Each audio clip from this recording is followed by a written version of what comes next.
you're doing this. I thank you, but this is bizarro world right now. No, totally bizarro world. Like I can't even put the last week into words, man. This has been nuts. Yeah. Well, and like I said, I'm going to get a little bit of a personal take. Obviously, I got to talk about Virginia because they're still the defending national champions because of this. That's right. They should sell. Should sell T-shirts with that. They should. Jeez. But yeah, and it's funny because I saw your Twitter feed today, and I'm like going, what? Kind of a weird day that way. It's like the most exciting day you've had in over a week. Oh my God, I'm just jumping on it. I'm like, oh, good, Brady, good. It's like, oh my God, I can do my job. This is great. Yeah. Oh, my Facebook timeline for work was like, oh, good, you have work today. That's good. Viewers know they're not stupid. Oh no. I give them credit. They actually understand what's going on. But I mean, it just went from, okay, I'm just struggling to get by to, wow, a lot has happened. Yeah. Yeah. All right, what are we, about 3 minutes out, Ming? Yeah. Okay, cool. Everybody stand by. I'm like going, and yeah, I brought this for St. Patrick's Day. Nice. I'm definitely in for the Irish spirit today. There you go. Absolutely. My video look okay, by the way? I was adjusting the light and everything. Actually, looks really good. Good, man. Cool. No, Ming, you're right. Yeah, that's the difference Skype brings to this whole thing. He comes in really clear on this. This is great. Nice. Yeah. I just gotta make sure. And this is the one thing I gotta get used to. Look into the camera. Don't look up. Don't look down. Look like going, I want a tendency to look to you, but then I'm looking like I'm looking at the sky if I do it. I'm like, right. ugh. I'm still getting used to this whole, I'm in front of the camera. Holy crap. Dude, it was the first year or two I did it. It was a severe adjustment. Yeah, I can only imagine. I mean, because we're radio guys. I mean, look, I give you credit, man. When you left, you were telling me I'm like going, dude, go for it, and it paid off. Yeah. Yeah, it worked out, man. But the first year was rough. I had to learn a lot of hard lessons, man. Oh yeah, well, it was on the job training at that point. Yeah, pretty much. Yeah, no doubt. All right, I got some theme music to get ready here. Let me get this. Oh, good. I could just fire it off of that. That should work.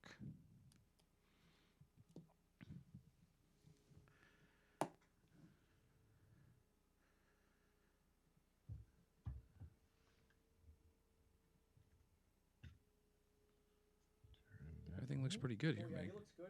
Yeah, he does. No, like you said, I see. looks we were good. talking about the difference between if you were Looks doing it real off the good. phone or a Skype. It's like it's night and day. Looks real good. It looks real good. I've done Skype on the phone before, but I ended up investing in the webcam because I've been doing more radio interviews like this or podcast interviews like this. Oh, that's great. Are they so making you do? I'll have to ask that. Are they making you do it from home? The sports reports.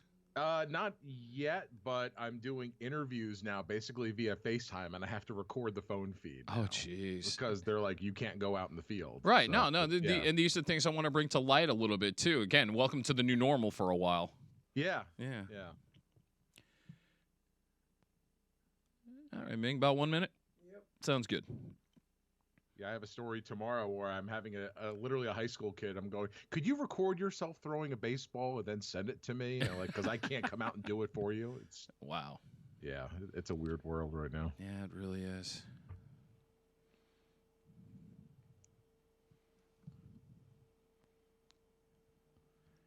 All right. Then give me a count back. Got 2 minutes. 2 minutes. Okay. All right. Good.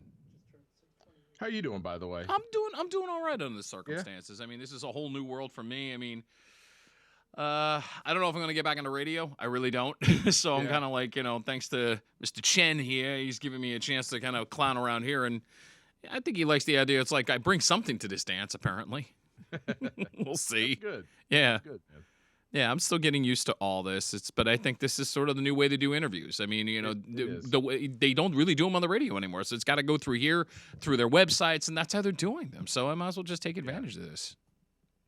In a weird sort of way, the timing works out really well for you launching all this, and now everybody's at home. Podcasts have really blown up. I'm hoping that, like I said, hopefully the next month I can really take advantage of this. That's really the whole thing, and I think I will. I mean, this is, like I said, I had the game plan to do this as sort of this.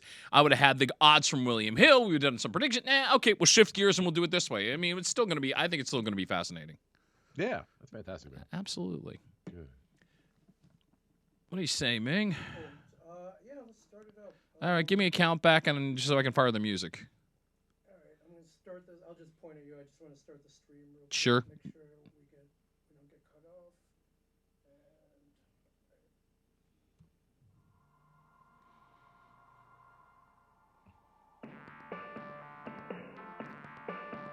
Yeah. We got theme music now. We're definitely establishing ourselves in the world of podcasting. Welcome to the AA Game. I'm Rob Akampora. This is episode number 2. And I'll tell you right now, as we are celebrating or just staying at home for St. Patrick's Day, and obviously it's kind of a hard thing to try to be festive in this world that we're in, but we did bring Jamesons, so I want to thank my engineer and partner Ming Chen. We'll be indulging in that a little later on. And, of course, remember, it's not Kiss Me, I'm Irish today. It's be 6 feet away from me and wave. I'm Irish. It's the only way we can do it. But thank you for spending some time with me. March sadness. I mean, there's no other way to describe it. We should be in the midst of going crazy with our bracket pools, maybe looking down at a William Hill sheet and saying, oh, okay, Duke is 8-1 to win the NCAA tournament. Maybe you're filling it out and saying, hey, you know what? I like that mascot. Nope, we're not going to get that chance. How does it affect sports on the collegiate level and all over? Well, this is where one of 2 parts today I'm doing. And my friend from Lynchburg, Virginia, who I used to work with at WSTW in Wilmington, Delaware, he's now the sports anchor over at ABC 13, Dave Walsh. Thanks for taking the time and bringing your A game here, my friend. Always good to talk to you, Rob, and good to catch up. We've been already talking a little bit about our old radio days and how this world's evolved a little bit. Boy, we've seen it revolve on its head I'm about the telling last 2 you. weeks here. Jeez. I mean, I just can't believe I'm doing it on this end. I remember when you left to say, hey, listen, I'm going to give television and sports a try. You've always been somebody who's into sports, but making the adjustment from radio to television, as I'm discovering just on a podcast, there's so many other moving parts you don't even think about. And obviously getting used to looking at a camera and not trying to look away. I mean, what was that adjustment like for you, knowing it's like, oh, I got to be in front of the camera. I know I want to be, but you got to get used to everything that's surrounded. The surroundings are so different. Oh, the surroundings are way different. And we talked a little bit about some of the hard lessons you had to learn. And honestly, the hardest thing for me initially was remembering, oh, yeah, I've got to dress up like I'm on camera. Right. I have my image of my first report. You know, in radio, we just wear whatever we want because nobody's going to see us in the studio. So the true. first time I showed up, I barely had a tie tied up. My hair looked like I had just gotten out of the shower. I'd forgotten my sport jacket. My news director goes, your report was great, but you looked like crap. What a lovely critique. Thank you. Yeah, thanks so much for the info there, boss. But, you know, there were some tough lessons I had to learn there. But, you know, honestly, I found that actually working in radio for as many years as you and I have has really helped prepare me, because a lot of the younger talent that we see come up into TV now, they have the on-camera side prepared, but their ability to think extemporaneously is not as developed as someone who just has a microphone and goes, here's what you got to do. You got 30 seconds. Good luck and go. Just boom. Exactly. Yeah. And I guess this will help me in the podcast world. It's just like going, boom, I know where I want to go. I just try to keep going with it and hopefully create something very entertaining. Absolutely. To dive into, I guess, the sadness of this whole thing, on so many levels, everybody loses. I understand that it was the right thing to do. You were actually on the court during the ACC tournament when that announcement came. And now, for people who don't know, they were trying to play the games without the fans in Greensboro, correct? Correct, yes. And then the announcement comes, and I just can imagine. I saw just on reports how some of the kids were reacting. I mean, you see the sadness. I think they got it, but at the same token, you're taking away the thing that they've been working all season for, was that chance to get to the tournament. Yeah, it was a very... I don't know, even if in the moment they got it, I think it sunk in as the day moved along, as it kind of did for all of us. I mean, to kind of recap the day, you know, we had 2 days of the tournament so far. In fact, because my station covers both Virginia Tech and Virginia in the ACC. Okay. So Tuesday night, I'm there covering Virginia Tech against UNC. Wednesday, it was an off day for me. Then Thursday, we roll in. There's going to be no fans in the arena. They still had the bands performing at each other, which was very weird. You know, they're literally the only people in the stands.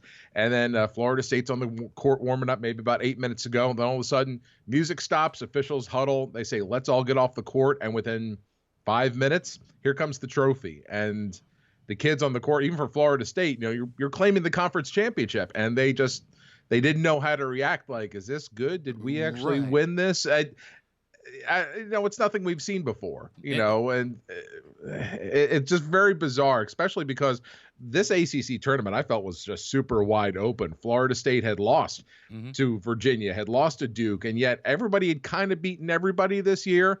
And so nobody really knew who was going to be in the upper echelon, and we were waiting for the tournament. So when Florida State claims it, it was almost a half-hearted, I guess we did it. Right. And for everybody else, it was just what could have been. You stumbled on a great point, because when I was looking at this tournament, the only teams that I saw in, Florida State in, I had Virginia in, I had Duke in, I had Louisville in. On the bubble, clearly North Carolina State, maybe Georgia Tech, because they were on a 4-game winning streak coming in. If they manage to win 3 games, maybe the committee gives them the nod because they got 20 wins, they won 7 of their last 8. But the rest of the conference, it was like you said, everybody's beating everybody else. There was a lot in the middle, not a lot in the upper.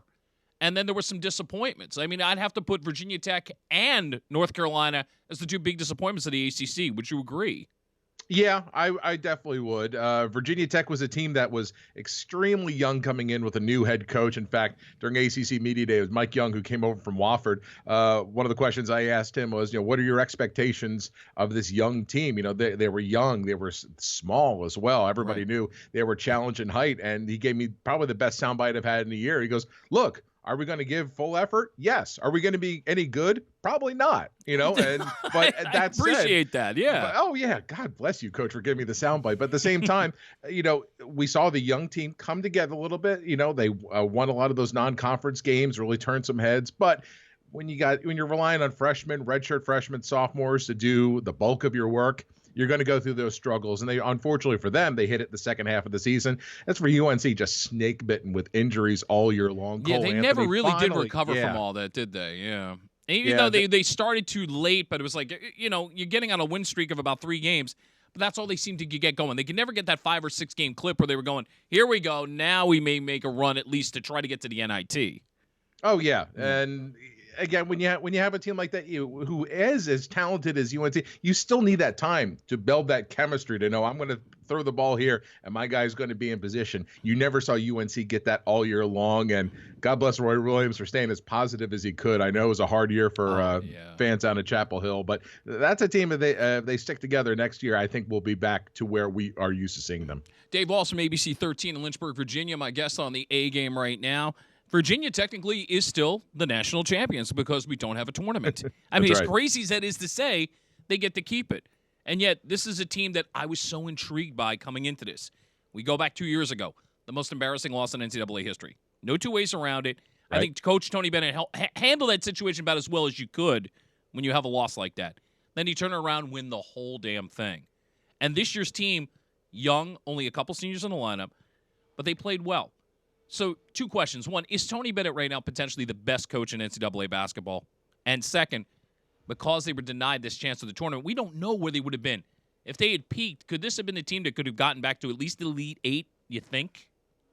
Let's start with the Tony Bennett question. I don't think there's any doubt if he's not the coach in NCAA basketball, he's certainly in that elite group with a Coach K like that. There's that's no high praise right there. Absolutely. Yeah, because he takes players who maybe, would be around here and elevates them to the next level and does so in a positive manner. We've seen coaches, on the sideline ranting and raving at players. That's not a Tony Bennett way. He's going to talk you up, but he's never been a negative guy to deal with. Even like you said, when they go through that UMBC loss, which I still remember being on the sidelines for that, and we're texting everybody else going, can you believe what we're seeing here? Yeah, I mean, everybody in that place had to be just completely stunned. Like, we never thought in a million years we'd actually see one of the last teams, as far as ranking goes, get in the tournament, a 16 seed, beat the number 1, or let's say one of the top 4 teams in college basketball.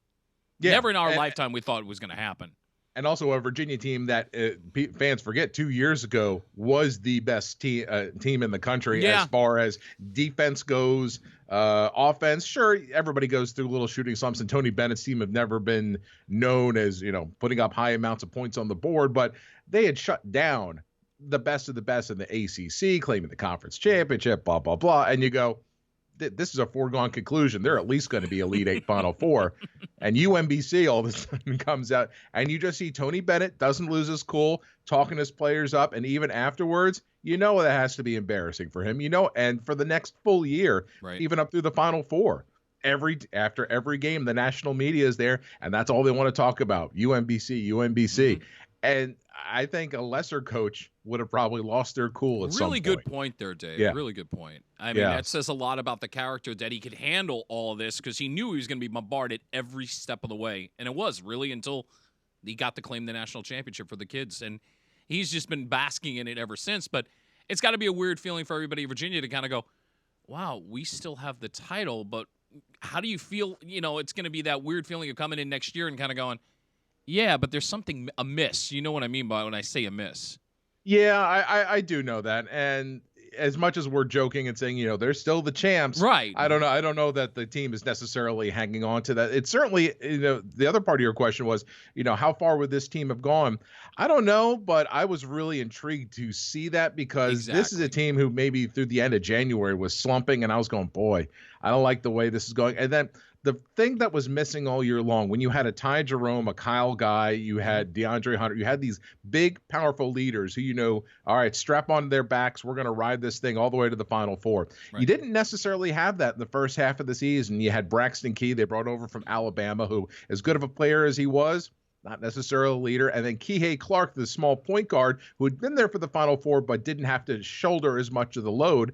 They really needed some time to warm up and get into those roles. But then once February came, we saw their fortunes really turn around, not only hot shooting, but clutch situations. We saw Kihei Clark hit some daggers against Virginia Tech. You go down to it's going to hit me now. I want to say it was Duke or NC State. It was one of those conference games. Again, we saw quite a few late game buzzer beaters, pressure situations that teams that haven't been there before would have crumbled in. And now we've seen the confidence. And again, Mamadi Diakite, who came back for his senior year, again, got off to a slow start in the center and then all of a sudden became a blocking machine over the last 2 weeks of the season. Not only that, but also putting up the type of points you would want your big center to put up. So this is a team that was riding high, full of confidence, also having beaten Duke and Charlottesville the first time, I believe, in about 7 years. Yeah, that's true. So confidence couldn't have been higher. And the projections I saw had Virginia at a 6th seed, but if they performed at the level they're capable of for the ACC tournament, I think that easily would have gone up. Another team in Virginia that is intriguing is Liberty because they had a 30-win season. They were a 12 seed last year, pulled off the upset over Mississippi State. I feel for them like a lot of these small schools. They battle the whole year to try to get to that one point so they can have that one game and that one moment in the spotlight, whether it's on CBS or TNT or TBS, to play on the national stage. I mean, Liberty had one national game. That was against LSU, not their best game. But overall, nobody got in their way. They were that team that I saw probably going to come back as a 12 seed because of what they did last year. They ran through the Atlantic Sun. And to me, that was one of those teams I go, if I'm filling out my bracket, do I put them into the Sweet 16? They're kind of that. I'm not sure. I think they can pull the upset again. But how far can they go? Because they had Vanderbilt, not their best year, but still you played a team from the Southeast Conference and got the win, and you had LSU. Otherwise, they really weren't pushed. I hate to say it that way because the way they rolled through the Atlantic Sun, even though they were upset a couple times, I don't think they were pushed. And I don't necessarily disagree with you about that. And you look at their losses. Take away LSU because again, not their best game. Right. But you look at their losses in the Atlantic Sun. Their loss to Stetson. The shots were there. They just rimmed out a lot of them. They only scored, I think, 15 points in the second half against Stetson. And meanwhile, Florida State, it's a 1-point buzzer beater to North Florida. Right. And so you look at those two losses and you go. What? And then Lipscomb is the end of the regular season. They've already clinched basically the regular season title. Right. Doesn't really mean anything. I hate to say it like that, but really at that point you go, whatever. We're gonna get there. We got the 1 seed. Right. So you're right. They never really were pushed, but if you saw this team compared to last year's team, which makeup wise was almost identical, they brought back Caleb Holmesley, Scotty James. We've saw much increased focused on the offensive side of the ball and also selflessness. You look at a post player like Scotty James, who was 17, 18 points a game, easily the big inside threat. This year, his numbers actually went down, but his assist numbers went up, and we saw more 3-point shooting from younger players like Darius McGee on the outside, Elijah Cuffey. And you saw the point totals go up, where last year, Liberty went on a little bit more of a roller coaster ride in conference play and even in non-conference play. Certainly, they won the division, but at the same time, there were some closer games involved. This year, with the exception of just 1 or 2 cold shooting nights, we saw Liberty perform at a level we hadn't seen them perform, and defensively, much more dominant. The ASUN title was never in question in the finals against Lipscomb. So, yeah, this was a team I was very intrigued about. I think we all thought maybe 11 or 12 seed again, like you said. And then definitely a team that if they performed at that level could have easily gotten one win, depending on the draw, maybe even into the Sweet 16. And like you said, for these younger schools, this is lightning in a bottle. This isn't like a Duke where you go, we'll reload, we'll come back next year. Right. You never know when you're going to get that chance to come back, and it's never going to be the same, even if you do. So I really do feel for these You are players. setting me up for my next question beautifully, because there's been a lot of discussion with the NCAA talking about the idea of maybe giving a special dispensation to some of these seniors to have them come back. Now, let's play it out. Let's say they get that with Liberty. That would mean Caleb Hensley, your leading scorer, 15 points a game. Scotty James, who's sort of your enforcer, 11 points, almost 8 rebounds a game. And then I'll even throw in Georgie Pacheco-Ortiz, who was also a key contributor. If you bring back these 3 seniors, and you basically have the same team from a year before, how dangerous could Liberty be even next year if they have these guys coming back? You basically have the nucleus. And 34-0. I mean, I don't want to go that crazy, but I mean, if a couple shots roll here and there, they could go on a hell of a run if they can get that dispensation. Yeah, but that's the tricky part here. Again, you bring that core back on paper, you go, boy, they're a cinch to lock this up. But you also got to look at everybody stayed healthy this year. Caleb Hensley is a man who has had 2 knee surgeries before. I'll never forget. I believe it was his sophomore year. They're playing against Princeton. He goes up for a rebound, lands, and then the arena falls silent as he's screaming on the floor in pain and had to miss a whole year for knee surgery, his second one. He had blown out his right one, I believe, in high school, and now blew out his left one in college, or reverse that. But he's blown both out. You never know. And again, that's why I say lightning in a bottle, but certainly on paper, you bring them both back.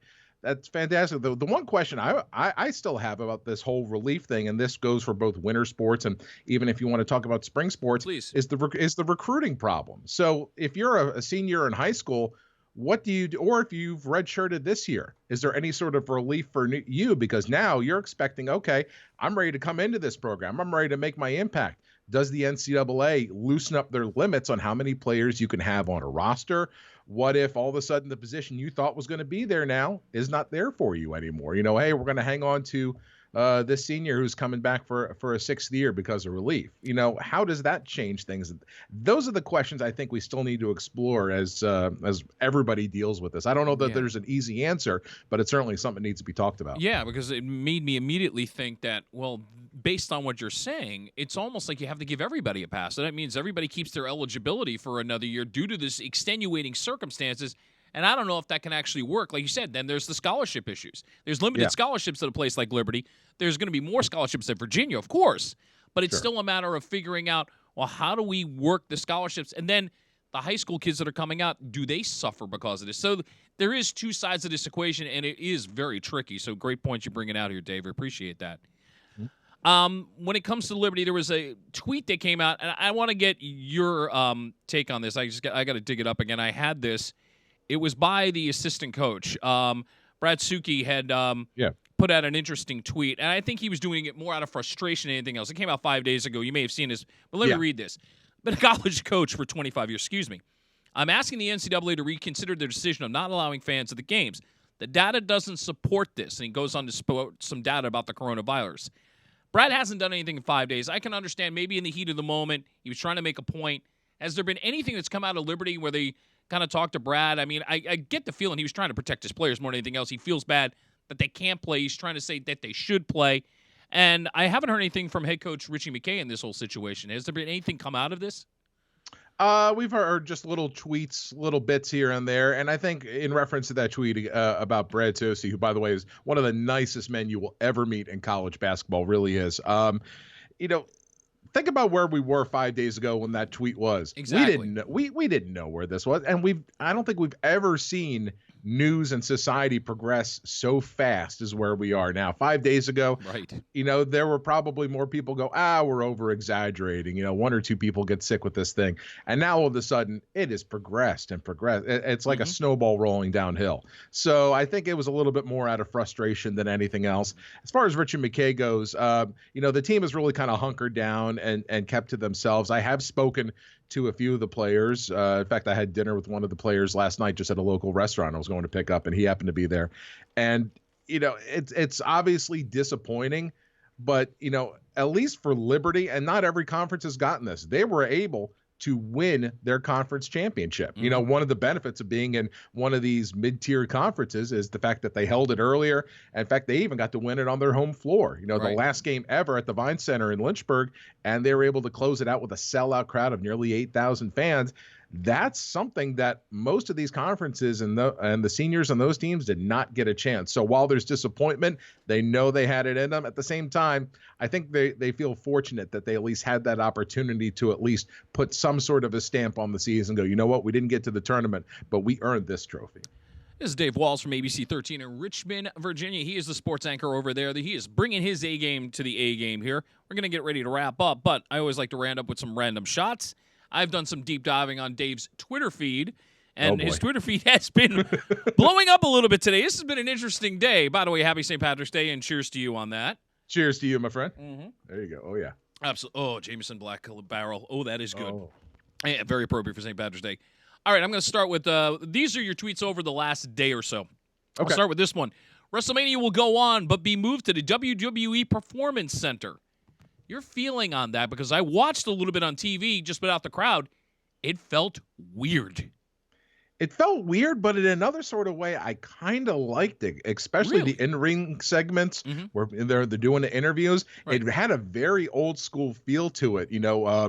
I watching, I think it was the Bray Wyatt segment with John Cena where he's trying to build the creepy dark fiend character. Yes. Oh yeah, I was all into that because there's no crowd noise, there's no signs, and you're just focused on him and his voice. I dug that. Now, at the same time, WrestleMania is an event that's all about the pageantry, the showmanship, the 70, 80, 100,000 in the stands. That's going to be very, very weird looking at that, but can't tell you I'm not going to be watching. That's going to be exciting. Tweet number 2. It's huge. It's NFL news. And you tweeted about the announcement about Brady, who's not coming back to New England. Now, in the last 24 hours, we have seen, let's see, Teddy Bridgewater signs with the Carolina Panthers. Marcus Mariota is now a Las Vegas Raider. Phillip Rivers, as of a couple of hours ago, is now an Indianapolis Colt. There are rumors they're saying that Brady's going to Tampa Bay, according to TMZ. Yeah. I still think is that true at this point from what your sources are saying? I don't really have confirmation. I was actually just speaking with some TV reporters down in the Tampa Bay area. Mm-hmm. That's what they're hearing as well. They've got some contacts inside the Bucs organization. We don't, but you know how rumors go. Of course. Yeah, but at the moment that could be happening. It wouldn't be the first time somebody goes down to Florida to retire. But the question now is, if that's the case, is that enough for Tampa Bay to become a serious contender? And I don't know. I had Phillip Rivers going there because he moved the family to Florida. I thought that was an obvious fit for him to go to Tampa. Yeah, I was kind of surprised. I'm with you on that. That I either had him at Indy or Tampa Bay, but I would have leaned towards Tampa. Yeah. Put absolutely. On your GM hat then for a second. You're the GM of the New England Patriots. Is it trade up in the draft to get one of the quarterbacks, or maybe because again the relationship with Gruden and Carr in the Raiders organization, I'm not feeling that love. Do you maybe make the phone call to Las Vegas and see if you can get Carr to come to the New England Patriots? I think Carr is expendable if you're at the Patriots. You've just gone all, you've given Carr enough time with the Raiders organization that now, if he's cut, you've given him the shot. At the same time, Belichick has proved that he can take a quarterback who many have written off and elevate them to a standard which maybe they've never played at before. See Matt Castle, when all of a sudden, he steps up and all of a sudden he's signing a multi-million-dollar contract with, I think it was the Chiefs. I can't remember. I think you're right. It was the Kansas City Chiefs. Good memory. Yeah, but I mean, you've seen Castle, Garoppolo, all these young quarterbacks who nobody had really heard of before develop in New England. And now if you bring in someone who's got somewhat of a pedigree to him, like a Carr, Belichick could really elevate him. And now if you're going to put your eggs in the Marcus Mariota basket, time to get some value out of him.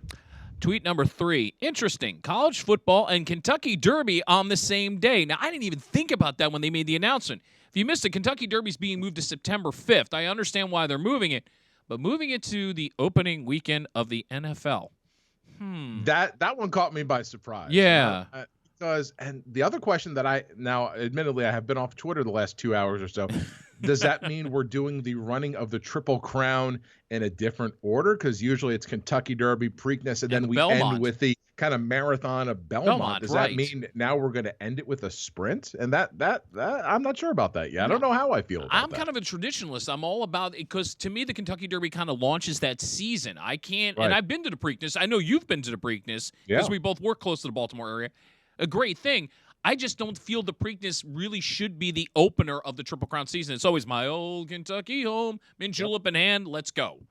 And I've always liked the progression of the races because, like you said, the Derby is a sprint. The Preakness slightly longer, and it kind of sets the stage for this big marathon, mile and a half Belmont, which really separates the men from the boys. And I feel like Belmont first is going to like eliminate a lot of these contenders who may shine in a Kentucky Derby like atmosphere. So I don't know how we're going to do that yet. And last tweet, but it's a two-parter. I'm going to start with the tweet you just did within the last 24 hours. Breaking: NASCAR postpones races through May 3rd, now planning on resuming on May 9th, Martinsville Motor Speedway in Virginia. How psyched will the fans be in Virginia if this is sort of if they can get it together? Because we still don't know. We're sort of still in this limbo period of whether or not they can get this thing going by May 9th. Let's say they can. Okay. We're expecting just it would just be the ultimate party, I would think, at that point, if they could have it. Oh, yeah. In fact, the stage was already set for this to be one of the bigger races in Martinsville because it's going to be under the lights. You remember Martinsville is one of the last NASCAR Cup tracks to actually add lights. 2-3 years ago, all the races were daytime. In fact, the last daytime race they had, Jeff Gordon took the lead late, and it was getting dark, and they said, boys, we got to finish this in about the next 10 minutes, or that's it, we're calling it off, because it was so dark you couldn't see it on TV. Wow. So the stage was already set for a big event. And then, you know, NASCAR means a lot to these towns and communities, but especially Martinsville, the oldest track on the circuit. Martinsville is such a small town that sounds cliche, but it really is. It comes alive for these Cup Series races. So now if you've got, oh my gosh, NASCAR is finally back. The spotlight is on us. I mean, Martinsville could use that more than ever. NASCAR fans would absolutely love it. That would be a fun night race to watch. That could be a big, big spectacle to be back on TV, to welcome some form of sports back into our lives. And I want to go back to a tweet you sent out on February 17th, because I plead bravo to you on this. And you were reacting to somebody. And this is in reference to the crash that Newman had at the Daytona 500, which was a horrific crash. Yeah. But this is Dave's quote, by the way. A driver's crash has nothing to do with Republicans and Democrats. This is a human life, end quote. Let's face one thing. When we're driving down the highway and we see a wreck on the side, what's our first reaction? Oh, my God, I hope nobody is hurt. And that's what I got out of this with you. It's like this is about humanitarianism at this point. This is not a politicized thing. You see a wreck, you're praying that he walks out of there and he's okay. And I'm very happy that he's okay. He's not going to be driving for a while, but he's okay. And I thought, just a brilliant tweet, by the way. Well, thank you. Yeah, because the NASCAR fans, you know, lean very much to the Republican side. That's fine. You know, whatever you believe is whatever you believe. I'm on the sports side. I don't have to deal with that. But but social media has a way, you could well say, politicizing things very quickly. And Daytona, of course, President Trump was there, and it turned into a debate. I said, who cares about that? We have a guy who nearly died on national television. Exactly. At that point, we didn't know. I said, you know, first of all, this is a guy with kids. This is a guy who has given it his all for a number of years. Yes. And, you know, I saw him crash. You know, I've seen him get into fights on the track, but it's because they have passion for this. They have passion for what they do, their families, and their fans. Let's just focus on him. You know, stop making this into something is. I don't care if he's left, right, red, blue. It doesn't matter. At that moment in time, all that mattered to me was that the guy was okay. I was working the phones hard that night because we had staffers in Daytona. I was able to make that trip, and you know, just trying to get information from trackside crew. Is he okay? Yeah. Talking to crew members. And fortunately, it ended up being okay, but that's the one side of social media that now I can't even tweet about sports without someone trying to politicize it. Yeah. I'm like, just focus on whether the guy is okay or not. I'm glad he is. You know, you don't have to necessarily be a fan of him, but you have to respect the fact that he made it through all that, and he's going to be okay, and he still wants to return to racing because he loves what he does. Very well said. Dave Walls from ABC 13 in Lynchburg, Virginia. The website for the station, if anybody wants to follow it, is SET.com, WSET.com. Thank you very much, Dave. I definitely will have you back at some point, but this was very nice of you to do this under some extenuating circumstances. Thanks for bringing your A game here today, man. Hey, great talking to you. Glad to talk sports again. It's been the weirdest 2 weeks I've ever dealt with, but always happy to help you out, my friend. Let's talk again soon, okay? Take care. Absolutely. And that is part one of the two-parter that we're doing on March Sadness tonight on the A Game. We're going to be coming back in just a few minutes with Dave Popkin, the voice of Seton Hall basketball. Stay right here. You're part of the A Game with me, Rob Acampora.